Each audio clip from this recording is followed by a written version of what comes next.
자다가 갑자기 발가락이 끊어질 듯한 통증에 비명을 지르며 깨어본 적 있으신가요? 바람만 스쳐도 칼로 살을 베는 것 같다고 해서 붙여진 이름, 통풍. 이 지독한 병은 예로부터 왕들의 병이라고 불릴 만큼 잘 먹어서 생기는 병으로 알려져 왔습니다.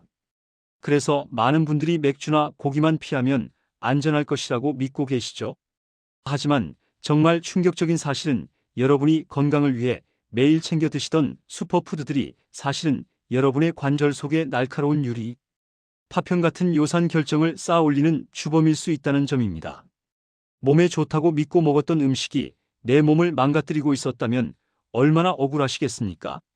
오늘 이 시간을 통해 여러분의 관절, 건강을 위협하는 우리가 몰랐던 의외의 음식들에 대해 아주 상세하고 깊이 있게 파헤쳐 보겠습니다. 통풍은 혈액 내에 요산이라는 물질이 과다하게 쌓이면서 발생합니다.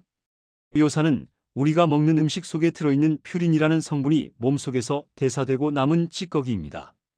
원래는 소변을 통해 자연스럽게 배출되어야 하지만 그 양이 너무 많아지거나 배출이 원활하지 않으면 피를 타고 돌다가 관절의 연골이나 힘줄, 주위 조직에 바늘처럼 날카로운 결정체로 달라붙게 됩니다.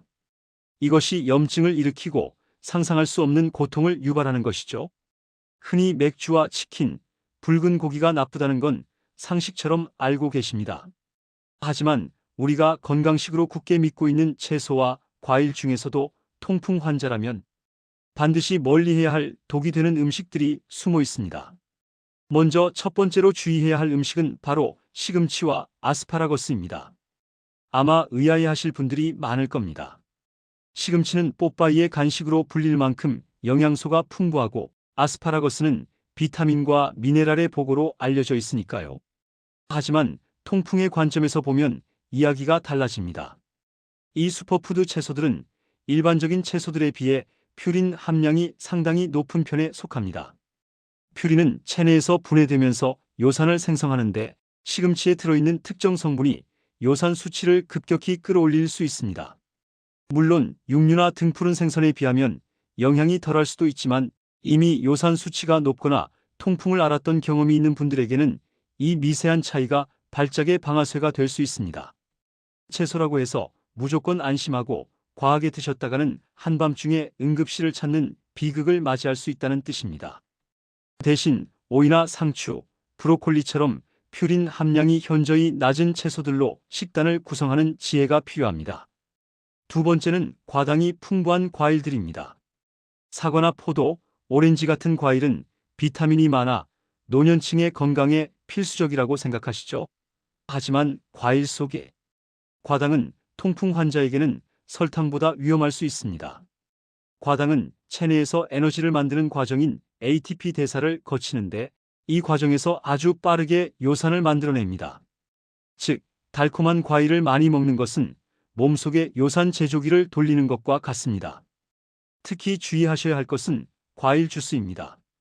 과일을 통째로 먹을 때는 식이섬유가 과당의 흡수 속도를 늦춰주지만 주스로 짜서 마시게 되면 섬유질은 사라지고 과당만 혈액 속으로 순식간에 흡수됩니다. 이는 혈당을 급격히 높일 뿐만 아니라 요산 수치까지 폭발적으로 상승시킵니다. 과일이 드시고 싶다면 가급적 생과일로 소량만 드시고 과당 함량이 상대적으로 낮은 베리류나 자몽, 키위 등을 선택하시는 것이 현명합니다. 달콤한 유혹 뒤에 숨겨진 요산의 공포를 잊지 마세요. 세 번째는 의외의 배신자로 꼽히는 통곡물입니다.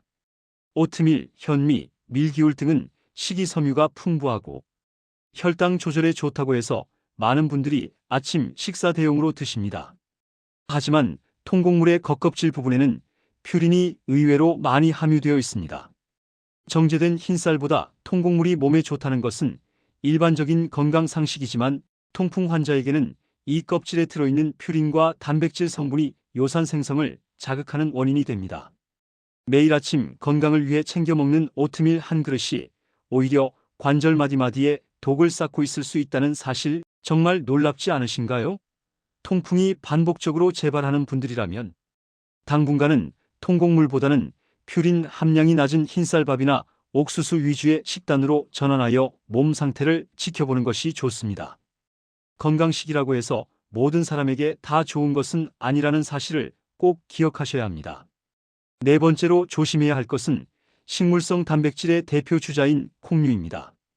렌틸콩, 병아리콩, 그리고 고기를 대신한다는 콩고기 등은 채식주의자나 다이어트를 하시는 분들에게 최고의 식재료입니다.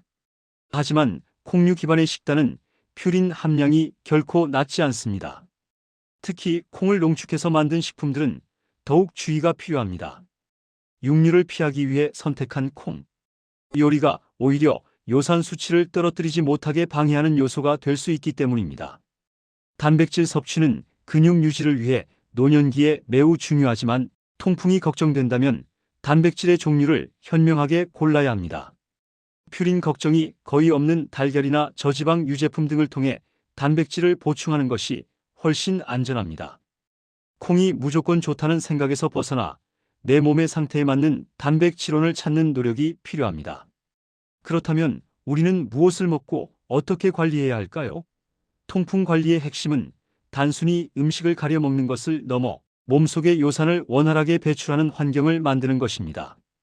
가장 쉬우면서도 중요한 방법은 충분한 수분 섭취입니다. 물을 자주 마시면 혈액 속의 요산 농도가 희석되고 소변을 통해 더 많이 배출됩니다. 하루에 2리터 정도의 미지근한 물을 나누어 마시는 습관을 들이세요. 또한 적정한 체중 유지도 필수적입니다. 비만은 요산 생성을 촉진하고 신장의 배출 기능을 저하시키기 때문입니다.